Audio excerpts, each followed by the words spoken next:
दर्शकवृन्द नमस्कार, अपन विशेष में स्वागत करी छी। हम अजय शाह शिवाली। नेपाल के राजनीति की जो बात कल जाए तो पिछला समय एक किसिम से सरकार पर आरोप लग रहा है, आलोचना सरकार ऊपर भ रहा है कि नीक से 2/3 के सरकार है लेकिन नीक से देश हाँक नहीं सक रहा है। तेकर प्रतिफल सब आलोचना कर रहा है। सड़क में प्रदर्शन भ रहा है, लगातार प्रदर्शन चल रहा है, लेकिन ओहू में प्रदर्शन जो चल रहा है वो दोसर व्यवस्था के लिए चल रहा है। दोसर दिस प्रतिपक्षी के जो बात करी तो सरकार के ऊपर जो आलोचना चल रहा है आ दोसर व्यवस्था के जब बात उठ आबि रहा है तो प्रतिपक्षी सब की कह रहा है आई संदर्भ में चर्चा कर जा रहा है। अखन जुड़ल है जगदीश्वर नरसिंह केसी, वो नेपाली कांग्रेस के नेता है। सबसे पहले उनका स्वागत करी। केसी जी, कार्यक्रम में स्वागत है। धन्यवाद। शुरुआत यही विषयले गरौँ। अहिले कम्युनिस्ट नेकपाको सरकार र सरकार माथि धेरै नै अपेक्षा जनताको रहेछ र 3 वर्ष भन्दा बढी समय भइसक्यो र तपाईको विचारमा सरकारको काम कारबाही, सरकारले गरिरहेको काम कस्तो छ? अब 3 वर्षको बीचमा नेकपाको सरकारले जुन नेपाल कम्युनिस्ट पार्टीको सरकारसँग सिंगै नेपाली जनताको जुन आशा भरोसा र आकांक्षाहरू थियो, वास्तवमा त्यो अहिले 3 वर्षको बीचमा तुषारपात लागेको छ। किनभने जनताले यो भन्दा पहिले सधैँ संसदभित्रको हङ पार्लियामेन्ट एउटा पार्टीले बहुमत ल्याउँदाखेरि नल्याउँदाखेरि 9 महिना 10 महिना 9 महिना 10 महिनामा सधैँ सरकार परिवर्तन भइरहने, त्यो अवस्थामा यो देशलाई स्थायी सरकारको रूपमा 5 वर्षसम्म कमसेकम एउटा पार्टीको सरकार बनोस् जुन पार्टीले देश सञ्चालन गर्दा देश र जनताको विकास निर्माणका काममा तदारुकताका साथ, निष्ठाका साथ काम गरोस् भन्ने सिंगै नेपाली जनताको इच्छा हो, चाहना हो। तर 2/3 बहुमतको छेउमा पुगेको नेकपा, नेपाल कम्युनिस्ट पार्टी आज उनीहरूलाई 2/3 को दम्भ छ, घमण्ड छ। त्यो दम्भ घमण्डले उहाँहरूको बीचमा जुन किसिमको लठाबादी चलिरहेको छ, आपसमा लडाईँ चलिरहेको छ, पद र कुर्सीको लागि दुईटा अध्यक्ष लडिरहनु भएको छ, एकले अर्कोलाई आरोप र प्रत्यारोप लगाइरहनु भएको छ र एकले अर्कोलाई अब अहिले मैले तपाईको बीचमा यो सरकारबाट म त नेपाली कांग्रेसको एउटा कार्यकर्ता, मैले आशा गर्ने भन्दा पनि मैले यो सरकारसँग आशा र भरोसा होइन, सिंगै नेपाली जनताले अब कुनै पनि आशा र भरोसाबाट टाढा रहिसके। अब यो सरकारले यो देश चलाउन सक्दैन, यो देशको जनताको भावनालाई बुझ्न सक्दैन, जनताको विकास निर्माणको काम गर्न सक्दैन, सुशासन दिन सक्दैन। मुलुक भ्रष्टाचारले चुलुममा डुबिएको छ। भ्रष्टाचार, अनियमितता, महँगीले देश आक्रान्त बनाएको छ र समयमै मल बिउ बिजन चाहिने बेलामा किसानले मल बिउ बिजन प्राप्त गर्न सकेका छैनन्। यत्रो ठुलो कोभिड-19 को ले आक्रान्त परेको, विश्व आक्रान्त भएको बेलामा नेपाल पनि त्यसबाट अछुतो गएन। यस्तो बेलामा पनि जनताको उपचारात्मक विकल्पहरू खोज्नुको सट्टा कहाँबाट भ्रष्टाचार गर्न सकिन्छ भन्ने कुरामा सरकार तल्लिन गयो र यस्तो कोभिड-19 का बेलामा पनि 20 अरब भन्दा बढी भ्रष्टाचार भएको कुरो स्पष्टसँग खुलासा भएको छ। यसले यो सरकारबाट कुनै आशा गर्ने ठाउँ न मैले राख्छु न नेपाली जनताले नै यो भरोसा योग्य सरकार भन्ने ठानेका छन्। त्यो मैले आशा राखेन पनि उहाँकै पार्टीका एक नेताले अर्को नेतालाई लगाउने लान्छानाले पनि स्पष्टसँग के देखिन्छ भने यो सरकारबाट देश चल्दैन भन्ने कुरा उहाँकै एक अर्काको वाद विवाद र संवाद र प्रतिवादले पनि देखिन्छ। भनेपछि जसरी तपाईले आरोप लगाइराख्नु भएको छ कि सरकारले केही पनि गरेन, बहुमतको सरकार छ, 2/3 को सरकार छ, तर जनताको अपेक्षा अनुसार चाहिँ काम गर्न सकेन भनेपछि सरकारले यदि त्रुटि गरिरहेको छ भने विपक्षीको भूमिका चाहिँ के हैन? तपाईहरु चाहिँ प्रमुख प्रतिपक्षी हुनुहुन्छ नि त हैन? तपाईहरुको भूमिका चाहिँ के हो र अहिलेसम्म चाहिँ के चाहिँ गर्नुभयो? यसो प्रतिपक्षको भूमिका जति प्रतिपक्षले भूमिका निर्वाह गर्न पर्थ्यो सक्ने हो त्यो प्रतिपक्षको भूमिका पनि कमी भएको छ भन्ने महसुस हामीलाई नै भएको छ। किनभने हाम्रै नेताहरूले पनि बोल्दा भन्नुहुन्छ हाम्रो प्रतिपक्षको भूमिका सरकारले 3 वर्ष गरेका क्रियाकलाप, अनियमितता, सुशासन दिन नसकेका कुरा, भ्रष्टाचारका कुरा, बलात्कारका कुरा अनि र दर्जनौं दर्जन काण्डै काण्डहरूका विषयवस्तुहरू उठिरहेका छन्। त्यो विषयवस्तुलाई हामीले धारावाहिक जनताको बिचमा पुर्याउन सक्नु पर्थ्यो। हामीले सरकारले गरेका कमी कमजोरी गल्तीलाई जनताको बिचमा सुसूचित गर्न सक्नु पर्थ्यो। हामीले नसकेको हौं। तर जति प्रतिपक्षको भूमिका हो त्यति पुगेन। भनेपछि अहिलेको अवस्था सिर्जना हुनमा चाहिँ प्रतिपक्षी पनि दोषी हो मान्नुहुन्छ त्यो कुरा? अहिलेको अवस्था जसरी सिर्जना भयो सडकमा अहिले राजावादीको नाममा प्रदर्शन भइरहेको छ, राजा आउनु पर्यो रे हैन, यस्तो किसिमको अवस्था सिर्जना हुनुमा सत्ता पक्ष मात्र होइन कि प्रतिपक्षी पनि दोषी हो भन्ने मान्नुहुन्छ तपाईँ? होइन, प्रतिपक्ष यसमा कहीँ पनि दोषी छैन। किनभने गएको संसदीय निर्वाचनमा नेपाली जनताले नेपाली कांग्रेसलाई स्पष्टसँग भनेका हुन् तपाई नेपाली कांग्रेस 5 वर्ष प्रतिपक्षमा बस, 5 वर्ष सरकारमा नजाऊ। सरकारले हैन प्रतिपक्षमा बस भने हो के? चुप्प लागेर बस भने त होइन नि, चुप्प लागेर बस भने त होइन नि। तपाईले भने ठीक हो कि नेपाली जनताले प्रतिपक्ष बन, विधि सम्मतको प्रतिपक्ष बन, कानुन सम्मतको प्रतिपक्ष बन, प्रतिपक्ष नेपालको संविधानको दायराभित्र बसेर काम गर्ने प्रतिपक्ष बन कि हिजोको उजण्ड प्रतिपक्ष होइन। नेकपा माओवादी एमाले प्रतिपक्ष हुँदाखेरि संसदमा बजेट भाषण गर्न जाँदा बजेटको ब्रिकेसै फाग्ने, कुर्सी नै तोड्ने, रत्नपालको रेलिङै तोड्ने प्रतिपक्ष होइन हामी। हामी विधि सम्मत, कानुन सम्मत, विधिको शासनका पक्षमा हाम्रो आवाज उठाउने हो। हामी कहिलेकाहीँ तपाईहरूले देख्दाखेरि कांग्रेसले प्रतिपक्ष भूमिका निर्वाह गर्न सकेन भन्नुमा के फरक छ भने हामीले त्यस्तो संसदभित्रको कुर्सी तोड्दैनौँ, गैर कानुनी काम गर्दैनौँ, रत्नपालको रेलिङ तोड्दैनौँ। शालीन तरिकाले चाहिँ तपाईहरूले विरोध जनाइराख्नु भएको छ भनेर भनिराख्नु भएको छ हैन? शालीन तरिका हो त्यो। हजुर, अनुशासित विपक्षी हो। हजुर, त्यो नेपाली कांग्रेस अनुशासित विपक्षी हो भन्नुहुन्छ? हामीले प्रतिपक्षको भूमिका निर्वाह गर्दा शालीन तरिकाले गर्छौं, कानुन सम्मत गर्छौं, विधि सम्मत गर्छौं र कमसे कम नेपाली कांग्रेस भन्ने प्रतिपक्षले उदण्ड काम गर्दैन भन्ने कुरा। अब अहिले सडकमा राजावादीका नाममा जसरी प्रदर्शन भइरहेको छ, नागरिक आन्दोलनका नाममा हैन, राजा आउनु पर्यो रे, देश बचाउनु पर्यो रे हैन, विपक्षी यहाँ प्रतिपक्षीको भूमिकामाथि प्रश्न उठ्छ के? सरकारले गल्ती गर्यो, सरकारले राम्ररी देश चलाउन सकेन, जनहितमा काम गर्न सकेन, भ्रष्टाचार बढ्यो, विभिन्न किसिमका मुद्दाहरू छन्, आरोपहरू छन् हैन? यदि त्यसो हो भने विपक्षीको भूमिका त के त? विपक्षी चाहिँ असफल भएरै अहिले सडकमा राजावादीहरू मौलाएका हुन् त? त्यो कुरा स्वीकार्नुहुन्छ कि सुन्न? होइन, यसो अब यहाँ अहिले सडकमा कुन वादी आउँछन्, कुन वादी निस्किया छन् त्यो मेरो उनीहरु किन आए विषय हैन। किन आए यसको समीक्षा त प्रतिपक्षले पनि गर्नु पर्यो नि त। हिजो कतै तपाईहरुकै अकर्मण्यताकै कारणले गर्दा तपाईहरुले त्यसरी आवाज उठाउनु पर्ने थियो हैन? सरकारले यदि गलत गरेको छ भने उनीहरुले चेक गर्ने काम त तपाईको हो नि। तपाईहरु तपाईले एउटा बुझ्नु पर्यो भने लोकतन्त्र भनेको वादे जायते तत्त्वबोधम भन्छ नि, वाद विवाद र संवाद।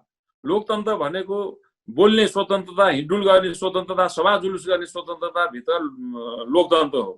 हिजो यिनै राजा हुँदाखेरि हामीले आन्दोलन गर्दा हामीलाई असुल ग्यास छाडिन्थ्यो, लाठी प्रहार गरिन्थ्यो, पानीको फौराले लखटिन्थ्यो। आज लोकतन्त्र आज हिजोको अहिले तपाईँले भनेका के वादी हुन् तिनीहरूले पनि जुलुस गर्न पाउँछन्, आवाज उठाउन पाउँछन्, उनीहरूका आफ्ना कुरा स्वतन्त्र रूपले राख्न पाउँछन्। यो लोकतन्त्रमा मात्रै प्राप्ति हुन्छ। राजतन्त्रमा हिजोको निरङ्कुश राजतन्त्रमा त्यो प्राप्ति थिएन। हामीले राजासँग लड्दाखेरि धेरैले शहीद बलिको वेदीमा हुमिए, कतिले अपाङ्ग हुनु पर्यो, कतिले आफ्ना ज्यान हातखुट्टा गुमाउनु पर्यो। तर अहिले जो वादी भनेर सडकमा आन्दोलन गरिरहेका छन् तिनीहरूले आफ्ना कुरा आफ्ना विवेकका कुरा राख्न पाउँछन्। त्यसकारण लोकतन्त्रमा सबैले बोल्न पाउनु पर्छ। लोकतन्त्रमा सबैले बोल्न पाउनु पर्छ, चाहे त्यो राजावादी होस् या गणतन्त्रवादी होस्, होइन? सबैले बोल्न पाउनु पर्छ। वाक स्वतन्त्रता छ, त्यो कुरो सत्य हो, होइन? वाक स्वतन्त्रता छ। मैले भन्न खोजे के भन्दाखेरि अहिले राजावादीको नाममा जसरी चाहिँ ठाउँ पाइरहेका छन् नि, उनीहरूले चाहिँ आन्दोलन गर्न पाइरहेका छन् नि, र तिनीहरूको मूल एजेन्डा भन्ने हो भने राजा आउनु पर्यो अरे। तर किन आउनु पर्यो भन्दाखेरि अहिलेको सरकार चाहिँ काम गरेन, अहिलेको सरकार चाहिँ असफल भयो, देश र जनताको लागि काम गरेन, त्यही भएर चाहिँ राजा आउनु पर्यो के। यो कुरा त भन्नुपर्ने प्रतिपक्षीले हो नि त, प्रतिपक्षीले भन्नु पर्यो नि त।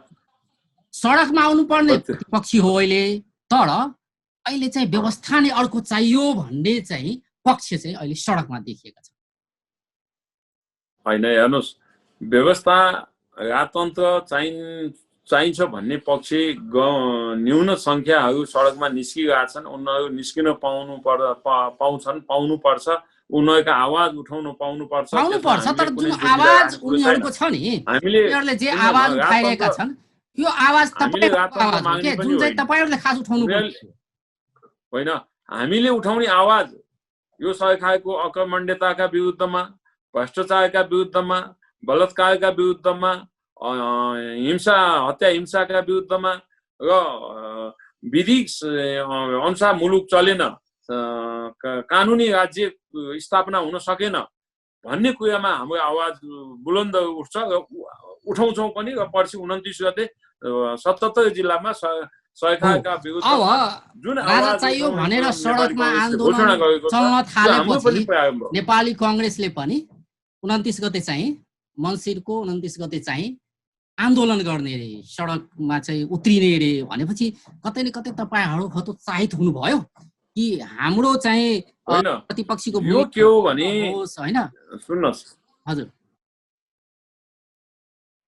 हजुर, हैन, यसमा के भने पर्सि 29 गतेको कार्यक्रम व्यूज र्याली भनेको केही दिन अगाडि हाम्रो वरिष्ठ नेता पूर्व सभामुख रामचन्द्र पौडेल एउटा पुल उद्घाटन गर्न जाँदा पुल उद्घाटन गर्न जाने एरियालाई कर्फ्यू लगाइयो र पुल उद्घाटन गर्न जाँदै बाटोमा जसरी उहाँमाथि जुन घटना घट्यो, यो निरङ्कुश एकदलीय दिनाङ्कवादी प्रवृत्तिमा, सर्वसत्तावादी प्रवृत्तिमा र यो सरकार एकदलीय अधिनायकवादतर्फ हो भन्ने को आशंका हामीलाई भयो र हामीले त्यसका विरुद्धमा एउटा नेता कुनै पनि पुल उद्घाटन गर्न जाँदा त्यो पुल उद्घाटन गर्ने एरियालाई कर्फ्यू लगाउनु भनेको त्यहाँभन्दा ठुलो सर्वसत्तावाद के हो, त्यहाँभन्दा ठुलो निरङ्कुशता के हो, त्यहाँभन्दा ठुलो जनविरोधी काम के हो।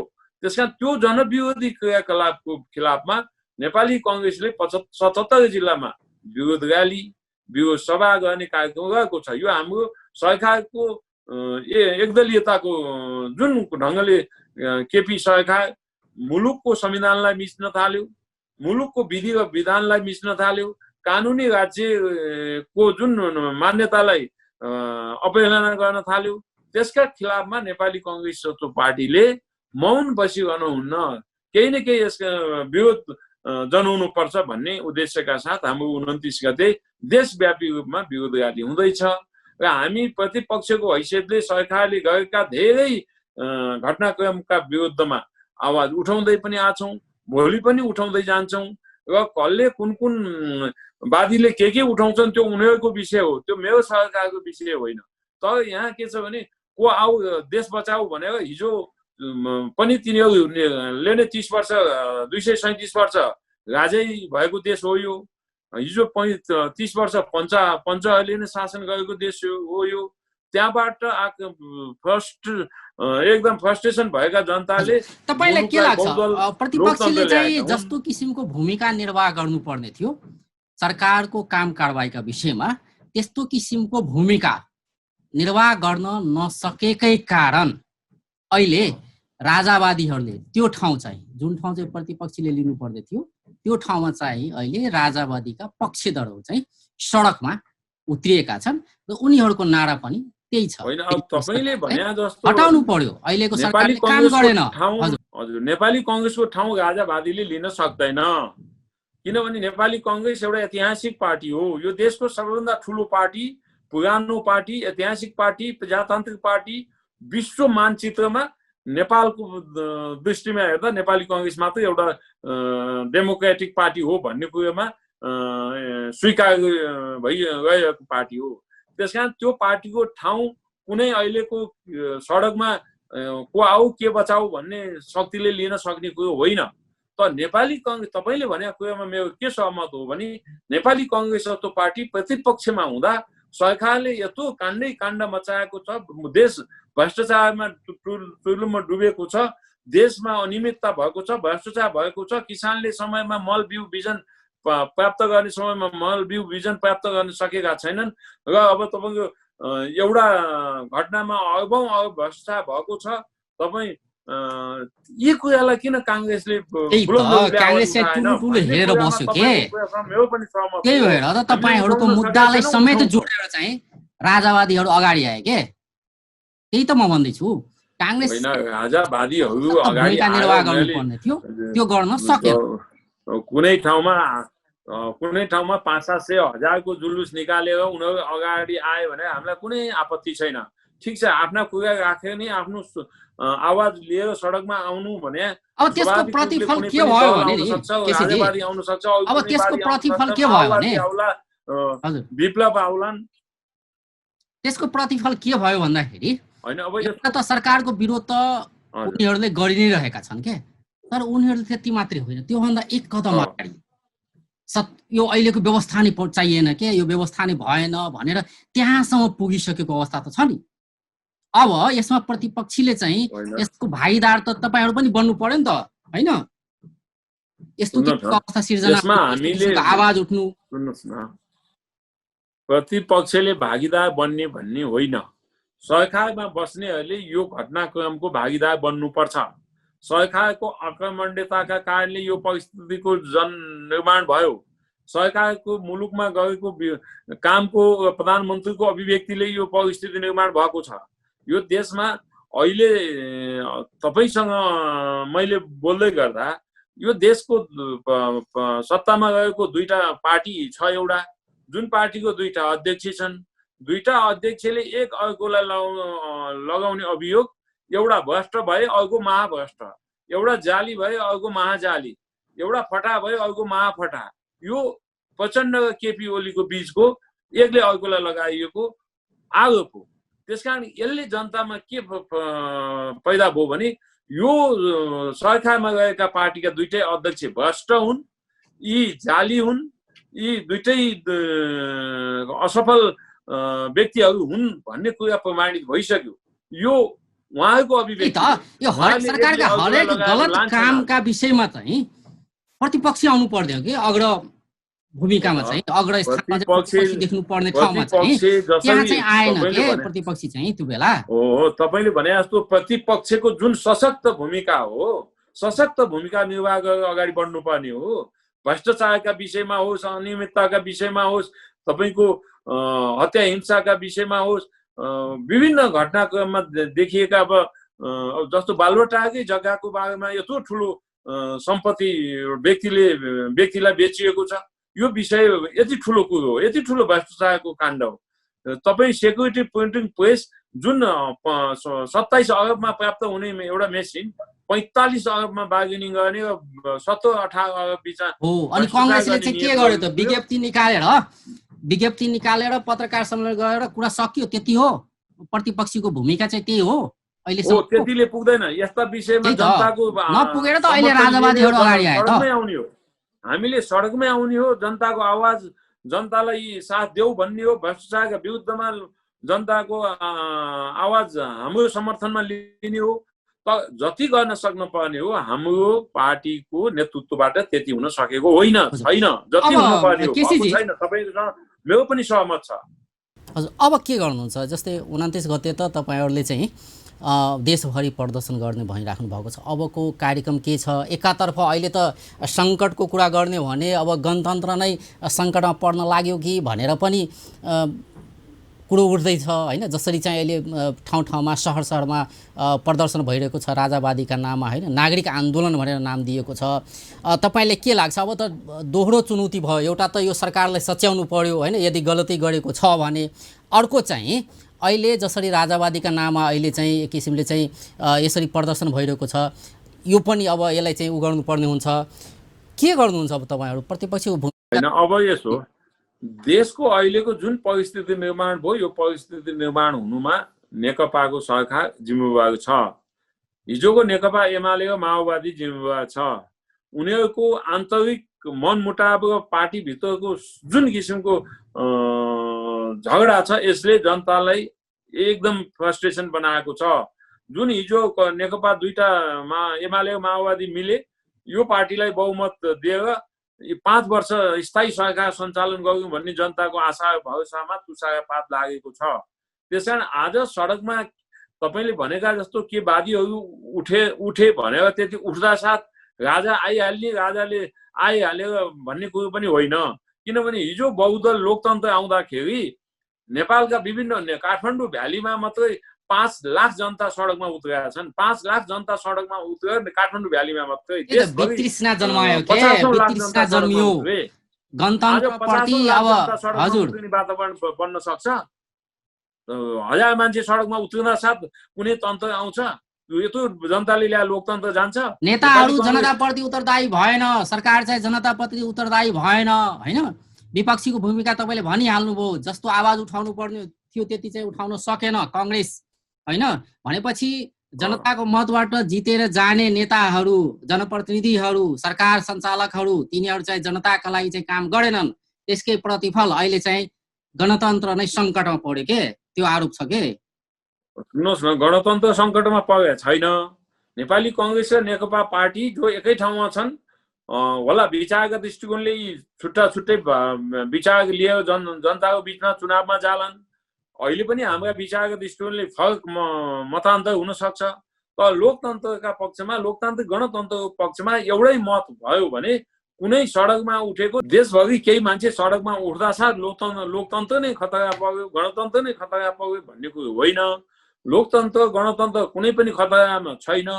तर सरकारको काम गराइप्रति जनता पूर्ण रूपले असन्तुष्ट छन्, त्यो कुरामा दुई मत छैन।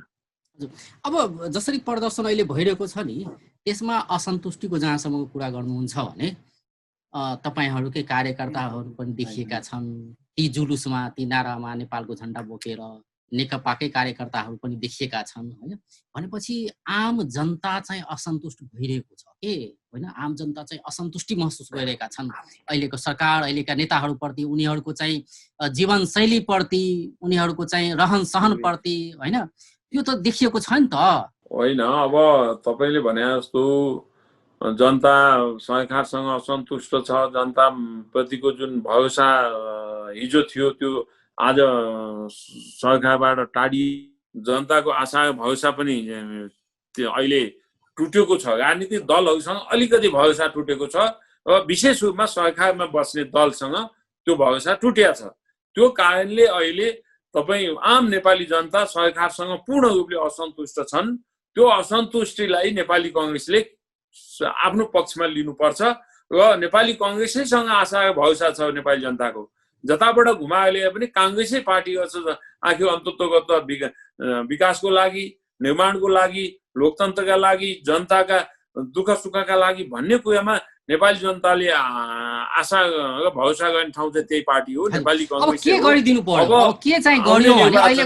जनताले विश्वास गर्ने थलो भनेको यही पार्टी हो र हामीले भोलि जनतालाई फेरि पनि कम्युनिस्टहरूले गर्न नसकेका कामहरू र लोकतन्त्रलाई संरक्षण र सम्वर्धन गर्न नसकेको अवस्था कम्युनिस्टहरूले को 3 वर्षको घटनाक्रमले देखिएको छ। हामी लोकतान्त्रिक गणतन्त्रको संरक्षण र सम्वर्धन गर्दै अगाडि बढ्छौँ। हजुर, भनेपछि अब चाहिँ के गर्नु पर्यो? तपाईँहरूले चाहिँ के गर्ने तयारी गरिराख्नु भएको छ? के छ योजनाहरू चाहिँ जसले गर्दा चाहिँ सरकार पनि सचियोस् होइन, सरकार पनि सचियोस् र अर्को व्यवस्था नै चाहियो भने यस्ता चाहिँ आवाजहरू चाहिँ बन्द हो? होइन, अब नेपाली कांग्रेस पार्टी अहिले प्रतिपक्ष हो। प्रतिपक्षले सरकारमा गएका, सरकारमा सञ्चालन गर्ने दलहरूले सरकारले गरेका कमी कमजोरी गल्ती भ्रष्टाचार अनियमितताका बारेमा जनताको बिचमा लाने हो र जनताका जुन आशा भरोसा हो, विश्वास हो, त्यो विश्वास यो सरकारले गुमाइसक्यो। अब यो सरकारले त्यो जनताको विश्वास गुमाइसकेको परिस्थितिमा अब आउने निर्वाचनको प्रतीक्षामा मात्रै आम नेपाली जनता छ र नेपाली कांग्रेसले पनि त्यही आउने आगामी निर्वाचनको प्रतीक्षा गर्ने बाहेक अहिले हामीसँग केही छैन। किनभने सत्तामा बहुमत लिएर बसेका दलहरूले सत्ता चलाउने हो, देश चलाउने हो, देशलाई सुशासन दिने हो, जनताका विकास निर्माणका काम गर्ने हो, जनताका विधि सम्मत अहिलेको सरकार र प्रतिपक्षीको भूमिका सबैको मूल्याङ्कन चाहिँ अबको चुनावमा जनताले गर्नेछन् भन्ने तपाईँको भनाइ छ? होइन, अब त्यो त भूमिकाको सबैको भूमिकाको मूल्याङ्कन भने त न्यायाधीश भने त जनतै हो नि। जनताले नै निर्णय गर्ने हो, अन्तिम निर्णय फैसला गर्ने न्यायालय भनेको जनता हो। 5-5 वर्षमा निर्वाचनमा राजनीतिक दलहरू जनताको बिचमा मत माग्न जान्छन्। त्यो मत माग्न जाँदाखेरि फैसला गर्ने काम जनताको हो, न्यायालय जनता हो। जनताबाट जे निर्णय आउँछ त्यो निर्णयलाई लोकतन्त्रवादीहरूले स्वीकार्नुपर्छ। हामीले त्यो स्वीकार 5 वर्ष प्रतिपक्षमा छौँ र हामी अहिले सरकारबाट भएका अत्याधिक कमी कमजोरीका बारेमा जनताको लागि जानकारी गराउने हो र जनता जसरी यो 3 वर्षको बिचमा नेकपा पार्टीसँग पूर्ण रूपले असन्तुष्ट छ, त्यो असन्तुष्टिलाई नेपाली कांग्रेसले आफ्नो पक्षमा लिने हो र हामी आगामी निर्वाचनमा जनताको बिचमा मत माग्ने हो। त्यसले गर्दाखेरि प्रतिपक्षको भूमिका प्रतिपक्ष नै हो, सरकारमा बस्नेले देश चलाउने नै हो, त्यही हो। नेपाली कांग्रेसको 14औं महाधिवेशनको तयारी के छ? हुन्छ कि हुँदैन? समय त नजिकै गयो नि। होइन, नेपाली कांग्रेसको 14औं महाधिवेशन हुन्छ कि हुँदैन भन्ने कुरो त प्रश्नै, त्यसको जवाफै होइन, हुनै पर्छ। किनभने हाम्रो नेपाली कांग्रेसको विधान, नेपालको संविधान, त्यो अनुसारको तयारी भइसक्यो के छ तपाईहरु अहिलेसम्म? सुन्न न, त्यसको तयारीका लागि हामीले देशका 77 जिल्लाका विभिन्न वडाहरूमा कांग्रेसको नयाँ क्रियाशील सदस्यता नवीकरणको लागि आजभन्दा 5 महिना अगाडि हरेक वडामा पुगिसकेका छ। अब नवीकरण भएर जिल्ला कार्य समितिले मङ्सिर मसान्त भित्रमा केन्द्रीय कार्य समितिमा क्रियाशील सदस्यता नवीकरण र नयाँ बुझाउनु पर्ने अन्तिम म्याद केन्द्रले तोकिसक्यो। अब सबै जिल्लाहरूबाट क्रियाशील सदस्य बुझाइसकेपछि पार्टी नेतृत्वले चाहेको अवस्थामा फागुन 7 गते तोकिएकै समयमा 14औं महाधिवेशन हुन सक्ने सम्भावना छ, हुनुपर्छ र 14औं महाधिवेशनको तयारीमा हामी अगाडि बढेका हुनाले यसलाई हुन्छ कि हुँदैन भनेपछि कार्यतालिका अनुसार नै महाधिवेशनको कार्यतालिका अनुसार नै नेपाली कांग्रेस अगाडि बढेको छ र कामहरू सकाउँदै गइरहेको छ भन्नुहुन्छ हो। अहिलेसम्मको हाम्रो तर यसबीचमा विवादहरू पनि त देखिएको अवस्था त छ नि, होइन? अब नवीकरण होइन, विवादहरूलाई पनि टुङ्ग्याउनु पर्छ। कांग्रेसको क्रियाशील सदस्य दिने कुरो, नवीकरण गर्ने कुरो विवादको विषय होइन। जहाँसम्म समायोजनको विषय छन्, अझै पनि मधेसका केही जिल्लाहरूमा समायोजनको काम सकिया छैन। त्यो समायोजनको काम सकिँदा छ त्यहाँ पनि क्रियाशील सदस्य वितरण गर्ने र नयाँ क्रियाशील वितरण गरेर जिल्लाले केन्द्रमा बुझाउनु पर्यो र समयमा तोकिएको समयमा वडादेखि लिएर केन्द्रीय अधिवेशनसम्म सम्पन्न गर्नुपर्छ। त्यसमा कुनै एउटा आरोप चाहिँ नेतृत्वमाथि त लाग्दै आएको छ नि, विशेष गरेर रामचन्द्र पौडेल समूहले चाहिँ अब देउबा समूहले चाहिँ मनोमानी गर्यो, होइन? त्यस्तो किसिमको आरोप चाहिँ लाग्दै आएको अवस्था पनि छ। मनोमानी किसिमले चाहिँ सदस्यता वितरण गर्ने काम भइरहेको छ भन्ने पनि त आरोप छ नि। होइन, एकदम तपाईले अहिले उठाएको कुरो वरिष्ठ नेता रामचन्द्र पौडेल लगायत 27 जना केन्द्रीय सदस्यहरूले लिखित रूपले दिनुभएको छ। क्रियाशील सदस्यता केन्द्रले जिल्ला सभापतिलाई दिने हो। जिल्लाले क्षेत्र हुँदै प्रदेश हुँदै गाउँपालिका, नगरपालिका, वडामा पुग्छ। अहिलेको विधानले वडा सभापति सबैभन्दा शक्तिशाली उसले क्रियाशील सदस्य वितरण गर्छ। अब त्यो नभइकन आउटडोरबाट जिल्ला सभापतिको डोरबाट जानुपर्ने क्रियाशील सदस्य बिटाका बिटा अन्तबाट जाँदाखेरि यो विवादको विषय बन्यो। त्यसकारण नेपाली कांग्रेस त्यही त यो विवाद अझै समाधान भइसकेको छैन नि, यो विवाद त यथावत छ। अनि समयमा फेरि महाधिवेशन विवाद त टुङ्ग्याउनु पर्यो नि। तपाईको कुनै जिल्लाहरूमा व्यक्ति व्यक्तिलाई क्रियाशील सदस्य दिएर पठाउन पाइँदैन नि। जिल्लाको त जिल्ला सभापति मार्फत त्यसको प्रक्रियागत रूपले संस्थागत रूपले तल तल झर्नु पर्यो।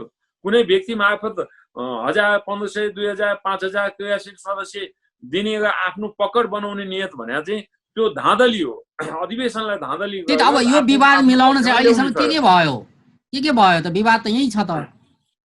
त्यो विवाद अहिलेसम्म टुङ्ग्या छैन। वरिष्ठ नेताको 27 जना केन्द्रीय सदस्यको टिमले 16 बुँदे मागपत्र पार्टी कार्यालयमा दर्ता गरेका छ। त्यो मध्ये कुनै पनि विषयमा छलफल पनि भएको हो। छलफल हुँदै जाँदाखेरि त्यो टुङ्गिएको अवस्था छैन। त्यो नटुङ्गिसकिकन त्यो विवाद अब 2 महिना मात्रै बाँकी छ महाधिवेशनको। तपाईहरुले मितिले तोकिसक्नु भएको छ, फेरि विवाद पनि छ, फेरि महाधिवेशन चाहिँ समयमै गर्ने पनि भनिराख्नु भएको छ। होइन, अब हामीले त के माग्ने हो भने महाधिवेशन तोकिएको समयमा हुनुपर्छ। क्रियाशील सदस्य दिँदा संस्थागत रूपले विधिसम्मत हुनुपर्छ। विधिसम्मत हुनु पर्यो नि। केन्द्रले चाहे पनि जसलाई पायो उसलाई जति मन लाग्यो त्यति क्रियाशील सदस्य दिन पाइँदैन। त्यसकारण जसरी विभिन्न जिल्लाहरूमा क्रियाशील सदस्य, कुनै जिल्लामा 1200, कुनै जिल्ला 1800, कुनै जिल्ला 5000, कुनै व्यक्तिलाई 3000, व्यक्तिलाई त्यसरी क्रियाशील दिने हो भन्दा अनि यो पार्टीको विधिसम्मत रूपले कसरी अगाडि बढ्यो? त्यसकारण अबको सभापतिको चाहिँ नि नेपाली कांग्रेसमा सभापतिको लागि पनि अब 10 जना जतिको उम्मेदवारीको तयारी भइरहेको छ हैन? सबैले चाहिँ सभापति बन्नु पर्यो भनेर दाबी गरिरहेका छन्। को हुनुपर्ने हो सभापति? हैन, अब यही हुनुपर्ने हो भनेर त अहिले मैले कसरी भनौँ? जसलाई देशभरिका महाधिवेशन प्रतिनिधिले मतदान गरेर विजय गरेका छन् त्यही हो सभापति। तर अहिले पार्टी नेपाली कांग्रेस पार्टीभित्र 1 दर्जन भन्दा बढी नेताहरू सभापतिको उम्मेदवारको लागि दाबी गरिरहनु भएको छ। त्यही त अहिले हालवाला सभापतिले पनि त उहाँले पनि फेरि बन्नु पाउनु पर्यो 1 टर्म भनेर भनिराख्नु भएको छ नि त। हैन, उहाँले पनि बन्न पाउनु पर्यो निरन्तरता दिने हो। हजुर सुन्न न, उहाँको पनि दाबीलाई हामीले अन्यथा भन्न सक्दैनौँ। किनभने विधानले 2 चोटिसम्म केन्द्रीय सभापति हुन पाउने व्यवस्था वैधानिक व्यवस्था हो। उहाँ एक पटक हुनुभयो, फेरि पनि सभापति हुन पाऊँ भन्दाखेरि यसलाई अनौठो मान्नु हुँदैन। तर आउने देशभरिका महाधिवेशन प्रतिनिधिले उहाँलाई अब चुन्नुहुन्छ कि चुन्नुहुन्न, अब मतदान गर्नुहुन्छ कि गर्नुहुन्न, तपाईको विचार चाहिँ के छ? तपाईको विचार त होला नि, प्रश्न तपाईको स्वतन्त्र विचार चाहिँ के छ? अब यस्तो पनि आवाज उठ्दैछ नि नेपाली कांग्रेसमा, युवा आउनु पर्यो, मेरो स्वतन्त्र विचार स्पष्ट छ। म अहिलेको जुन नेतृत्व छ नेतृत्वसँग पूर्ण रूपले असन्तुष्ट छु। यो नेतृत्वबाट यो पार्टी चल्दैन, यो देश चल्दैन, सरकार चल्दैन। यो पार्टीले को नेतृत्वले गर्दा अहिले तपाईले मलाई धेरै प्रश्नहरू सोध्नुभयो, तर मैले पार्टीका बारेमा धेरै चिज खोल्न पनि मिल्दैन। तर नेतृत्वको कारणले यत्रो ठुलो अकमण्ड रहेको सरकारका विरुद्धमा हामीले आवाज उठाएर जनताको बिचमा जान सकेनौँ। त्यो कारण के भने नेतृत्वको कारणले हो। त्यसकारण यही अवस्थाको यही ढङ्गको नेतृत्व भोलि आउने हो भने नेपाली कांग्रेस पार्टी झन कमजोर हुँदै जान्छ। त्यसकारण जनताको आशा र भरोसा रहेको पार्टी पनि कांग्रेस हो। जो हुँदा नि हुने भएन, युवा नेतृत्व पनि छ नि त। जो हुँदै भने जो हुँदा पनि हो कि युवा नेतृत्व नै चाहिने हो। मैले मेरो आफ्नो विवेकले मेरो अधिवेशनका बेलामा मेरो निर्णय म गर्छु। देशभरको महाधिवेशन प्रतिनिधिहरूले मतदान गर्ने हो। देशभरको महाधिवेशन प्रतिनिधिले गर्ने मतदानका बारेमा मैले उहाँहरूका बारेमा धेरै बोल्न सक्दिनँ। तर मेरो निर्णय, मेरो फैसला मैले गर्ने कुरो मेरो विवेक प्रयोग गर्छु। हजुर, अब अर्जुन नरसिंह केसी, शेखर कोइराला हैन, अनि विमलेन्द्र निधि, शेरबहादुर देउवा सब छन् नि त अहिले लाइनमा चाहिँ म हुनु पाउनु पर्यो भनेर चाहिँ के स्वाभाविकै हो। उहाँले अब हुन पाउनु पर्यो भनेर भन्न त हेर्नुहोस्, जीवनभर एउटा शाखा अधिकृत हुने कर्मचारीले, सुब्बा हुने कर्मचारीले उसको अन्तिम लक्ष्य मुख्य सचिव हुने हो कि? त्यसकारण एउटा राजनीतिक कार्यकर्ताले त्यो पार्टीको आफू जुन पार्टीमा लागेको छ त्यसको प्रमुख हुने, सरकारको प्रमुख हुने, त्यो उसको इच्छा र चाहना हो, स्वाभाविक हो। त्यसकारण त्यो स्वाभाविक चाहनालाई जसले दाबी गरिरहनु भएको छ उहाँहरू सबै योग्य हुनुहुन्छ, योग्य पात्रहरू प्रस्तुत हुनुभएको छ। उहाँहरू मध्येको बसेर छलफल गरेर सबैजना सभापति उम्मेदवार पनि नहुनु होला, त्यो मध्ये छनौट भएर कोही एकजना उम्मेदवार हुनुपर्छ, हुनु होला भन्ने आशा हो हाम्रो चाहिँ। यो जो उम्मेदवारीको जुन चर्चा चलिरहेको छ नि त्यसमा एकजना मधेसी अनुहार पनि हुनुहुन्छ के, विमलेन्द्र निधि। के छ तपाईँको धारणा? हेर्नुहोस्, विमलेन्द्र निधि भनेको नेपाली काङ्ग्रेसको खम्बा हो, मधेसको मात्रै होइन, सिङ्गै नेपाली काङ्ग्रेसको नेता हो। उहाँप्रतिको मेरो आशा, भरोसा, विश्वास उहाँप्रति छ। उहाँले यही गतिमा होइन, अब उहाँ सभापति हो यो पार्टीलाई योभन्दा दगिलो ढङ्गले अगाडि बढाउन सक्नुहुन्छ भन्ने कुरामा म विश्वस्त छु। तर भोलिको समय परिस्थितिले अब कसरी जान्छ अहिले मैले बोलिहाल्दिनँ। उहाँले पनि सभापतिको उम्मेदवार हुन्छु भन्नुभएको छ। सभापति उम्मेदवार अन्तिमसम्म नै सभापति उम्मेदवार हुने हो कि अहिले मात्रै सभापति उम्मेदवारको दाबी हो कि, त्यसैले उहाँको पूर्ण रूपले दाबी भइसकेको दिनमा त्यो बेलामा नि सोचौँला। त अहिले मैले उहाँ एउटा योग्य उम्मेदवार हो, मधेस मात्र होइन यो देशैको काङ्ग्रेसको खम्बा हो उहाँ। किनभने उहाँ नेभी सङ्घको अध्यक्षदेखि उहाँलाई म धेरै पुरानो बेलादेखि चिन्छु। उहाँको पिताजीका मात्रै कारण होइन, उहाँको पिताजीको एउटा इतिहास छ र उहाँको आफ्नो इतिहास छ। त्यसकारण उहाँलाई तपाईँले भन्दा मधेसको एउटा फेस देखाउनु भयो। मैले नेपाली काङ्ग्रेसको अनुहारभित्र उहाँको सिङ्गै नेपालभित्र उहाँ हाम्रो पार्टीको नेता हो भन्ने ढङ्गले देखिरहेको छु। हस् त, धेरै धेरै धन्यवाद। हस्, धन्यवाद।